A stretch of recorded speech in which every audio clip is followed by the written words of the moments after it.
Assalamualaikum warahmatullahi wabarakatuh.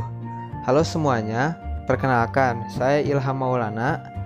NIM saya 23295 dan saya berasal dari Prodi Sains Informasi Geografi. Pada video kali ini, saya akan menjelaskan mengenai pengertian, konsep, dan ruang lingkup ilmu geologi. Pengertian geologi, konsep geologi, dan ruang lingkup geologi. Apa itu geologi? Geologi berasal dari bahasa Yunani, yaitu geo yang berarti bumi dan logos yang berarti ilmu pengetahuan. Secara istilah, geologi adalah ilmu yang berhubungan dengan bumi, meneliti sejarahnya dengan kehidupan yang ada, susunan keraknya, bangun dalamnya, berbagai gaya yang bekerja padanya, dan evolusi yang dialaminya. Pengertian tersebut dikemukakan oleh Purbo Hadiwijoyo pada tahun 1992. Nah, geologi membahas tentang makhluk yang pernah ada yang hidup di permukaan bumi. Geologi juga membahas tentang sejarah semua kehidupan yang pernah hidup atau sedang hidup di dalam bumi saat ini. Selain itu, geologi juga mempelajari bagaimana kehidupan dari planet kita yang telah berubah dari waktu ke waktu. Jadi, secara umum, geologi adalah ilmu yang mempelajari tentang planet bumi, termasuk komposisi, keterbentukan, dan sejarahnya. Selanjutnya ada konsep dasar geologi. Yang pertama ada konsep uniformitarianisme. Konsep ini merupakan suatu konsep di mana segala yang terjadi di permukaan bumi pada saat ini merupakan kejadian yang sama pada waktu yang lampau. Artinya, proses-proses yang terjadi di bumi ini itu juga terjadi pada masa lampau, termasuk hukum-hukum fisika, biologi, dan kimia. Lalu yang kedua ada hukum superposisi. Inti dari hukum superposisi ini adalah semakin dalam batuan, maka semakin tua umur batuan tersebut, dan semakin dekat batuan itu ke permukaan bumi, maka batuan tersebut semakin muda. Lalu yang ketiga ada keselarasan dan ketidakselarasan atau conformity dan unconformity. Keselarasan merupakan suatu konsep di mana hubungan antara pelapisan batuan di atas dengan di bawahnya itu berkelanjutan, tidak terdapat selang waktu atau rumpang waktu pengendapan. Secara umum di lapangan ditunjukkan dengan kedudukan lapisan yang sama atau hampir sama. Sedangkan ketidakselarasan merupakan hubungan antara lapisan batuan yang tidak berkelanjutan yang disebabkan oleh adanya rumpang waktu pengendapan. Lalu yang keempat ada transgresi dan regresi. Transgresi merupakan suatu kejadian di mana terjadi perubahan garis pantai yang semakin mengarah ke daratan. Hal ini disebabkan oleh transport sedimen lebih kecil dibandingkan dengan tempat akomodasinya. Sedangkan regresi merupakan kejadian di mana terjadi perubahan garis pantai yang semakin mengarah ke lautan. Hal ini disebabkan oleh transport sedimen lebih besar dibandingkan tempat akomodasinya. Lalu yang kelima ada hubungan potong-memotong atau cross-cutting relationship. Merupakan suatu hubungan kejadian di mana batuan yang satu akan diterobos batuan lainnya, dan batuan yang menerobos merupakan batuan yang lebih muda umurnya dibandingkan batuan yang diterobos. Lalu yang keenam ada kontinuitas. Kontinuitas ini dalam geologi merupakan suatu konsep di mana lapisan sedimen yang terendapkan secara menerus dan berkesinambung atau kontinuitas sampai batas cekungan sedimentasinya. Lalu yang ketujuh ada hukum faunal succession. Hukum ini menjelaskan bahwa fosil yang terbentuk di suatu lapisan tertentu akan berbeda dengan lapisan lainnya. Artinya, fosil yang ada di lapisan atas pasti berbeda dengan fosil yang berada di bawahnya. Dan semakin dalam fosil tersebut, maka semakin tua umur fosil tersebut. Lalu yang kedelapan ada hukum inklusi. Inklusi terjadi bila magma bergerak ke atas, menembus kerak, menelan fragmen-fragmen besar di sekitarnya yang tetap sebagai inklusi asing yang tidak meleleh. Jadi, jika ada fragmen batuan yang terinklusi dalam suatu perlapisan batuan, maka perlapisan batuan itu terbentuk setelah fragmen batuan.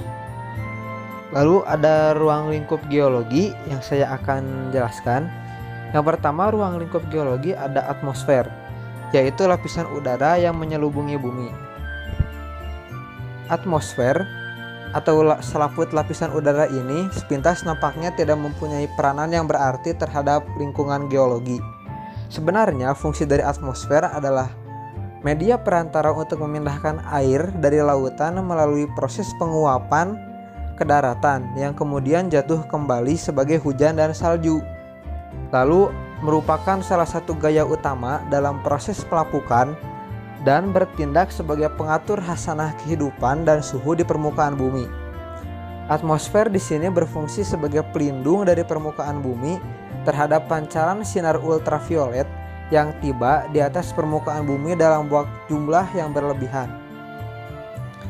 Lalu yang kedua ada hidrosfer, yaitu lapisan air yang berada di permukaan bumi.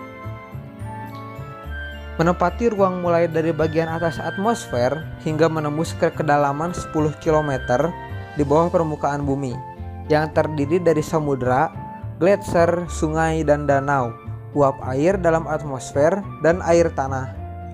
Termasuk ke dalam selaput ini adalah semua bentuk air yang berada di atas dan di dekat permukaan bumi.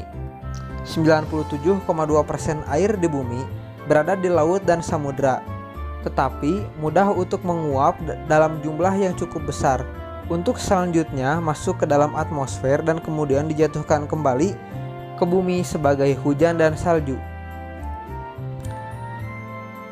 Lalu yang ketiga ada biosfer, yaitu lapisan tempat tinggal makhluk hidup.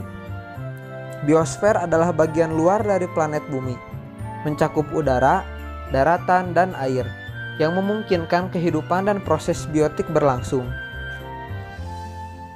Dalam pengertian luas, biosfer adalah sistem ekologis global yang menyatukan seluruh makhluk hidup dan hubungan antar mereka, termasuk interaksinya dengan unsur litosfer atau batuan, hidrosfer atau air, dan atmosfer bumi. Bumi hingga sekarang adalah satu-satunya tempat yang diketahui yang mendukung kehidupan. Biosfer dianggap telah berlangsung selama 3,5 miliar tahun dari 4,5 miliar tahun usia bumi. Lalu yang keempat ada litosfer, yaitu lapisan batuan penyusun bumi. Litosfer diartikan sebagai lapisan batuan atau kulit yang menyelimuti bumi dengan inti yang jari-jarinya sekitar 1.300 km. Litosfer disebut sebagai lapisan pembentuk permukaan bumi yang terdiri dari batuan dan mineral. Suhu maksimum litosfer ini diperkirakan sekitar 1473 sampai 1573 Kelvin. Pada litosfer terdapat arus konveksi yang menggerakkan magma sehingga lapisan-lapisan di kerak bumi mengalami pergerakan. Lapisan litosfer terdiri dari 3 jenis material utama sebagai bahan dasar, yaitu batuan beku, batuan sedimen, dan batuan metamorf. Lalu saya akan menjelaskan beberapa cabang ilmu geologi. Yang pertama adalah vulkanologi. Vulkanologi merupakan salah satu cabang ilmu geologi yang mempelajari sifat, ciri, dan proses pembentukan gunung berapi dan dampaknya bagi lingkungan. Lalu yang kedua ada geologi struktur, merupakan cabang ilmu geologi yang mempelajari distribusi 3 dimensi tubuh batuan dan permukaannya yang datar ataupun terlipat dengan susunan internalnya. Lalu yang ketiga ada geologi pertambangan, mempelajari kandungan mineral dan bahan tambang lainnya yang dapat dimanfaatkan untuk keperluan tertentu. Lalu yang keempat ada mineralogi, yaitu cabang ilmu geologi yang mempelajari mineral, mulai dari cara mendapatkannya, sifatnya, hingga kegunaannya dalam kehidupan sehari-hari. Lalu ada seismologi, yaitu cabang ilmu geologi yang mempelajari sifat dan gerakan kerak bumi berupa gempa bumi serta dampaknya terhadap susunan dan bentuk kerak bumi. Lalu ada stratigrafi, yaitu cabang ilmu geologi yang mempelajari tentang sifat, posisi, maupun proses terjadinya pelapisan batuan. Lalu ada paleontologi, yaitu mempelajari tentang fosil-fosil binatang dan tumbuhan. Lalu ada geofisika, merupakan bagian dari ilmu geologi yang membahas mengenai bumi menggunakan kaidah atau prinsip-prinsip dasar fisika. Disiplin ilmu ini juga mencakup ilmu meteorologi, elektrisitas atmosferis, dan fisika ionosfer, termasuk gempa, gaya berat, gaya magnet, gradien suhu, dan sebagainya yang dapat memengaruhi permukaan bumi. Lalu ada cabang ilmu geologi selanjutnya, yaitu geokimia, merupakan cabang sains yang menerapkan prinsip dan teknologi bidang kimia untuk menganalisis dan menjelaskan mekanisme di balik sistem geologi seperti kerak bumi dan lautan yang ada di dalamnya. Dan ada petrologi, yaitu bidang ilmu geologi yang khusus mempelajari tentang batuan dan keadaan pembentukannya. Adapun petrologi sendiri masih mempunyai 3 cabang ilmu yang berhubungan dengan 3 jenis batuan, yaitu batuan beku, batuan sedimen, dan batuan metamorf. Mungkin hanya segitu saja yang dapat saya sampaikan. Terima kasih telah menyimak dan memperhatikan video ini. Jangan lupa like, komen pada video ini. Terima kasih sebelumnya. Mohon maaf apabila banyak kesalahan. Wassalamualaikum warahmatullahi wabarakatuh.